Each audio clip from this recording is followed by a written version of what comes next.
మీకు మాట చెప్పనా, దేవునికి అసహ్యమైనది ఏదన్నా ఉందంటే అది గర్వం అండి.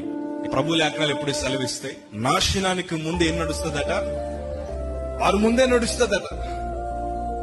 నాశనానికి ముందు గర్వము నడుస్తుంది. మీకు మాట చెప్పనా, ఎప్పుడు అనుభవంతో నేను చెప్తాను, గర్విష్ఠుడిని ఎవడో కిందకి లాగక్కర్లేదు, గర్వం కలిగిన ఎవడో ఓడించక్కర్లేదు, గర్వం కలిగిన వారి మీద ఏమీ కుట్రలు పన్నక్కర్లేదు, తమంతట తామే కుప్పకూలిపోతారు.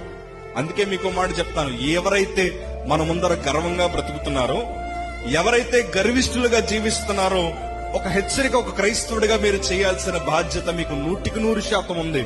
మీరు ఎప్పుడు గర్వంగా కలిగిన వారికి ఒక మాట చెప్పండి, నేను అనే మాట నీ నోటంట రానివ్వకూడదు. నా తర్వాతే అన్న మాట ఎవరు మన నోటంట రానివ్వకూడదు. నేను చెప్పిందే జరగాలి అన్న నోటి వాకు ఎవరి నోటంట రాకూడదు. గర్వము చాలా ప్రమాదకరం.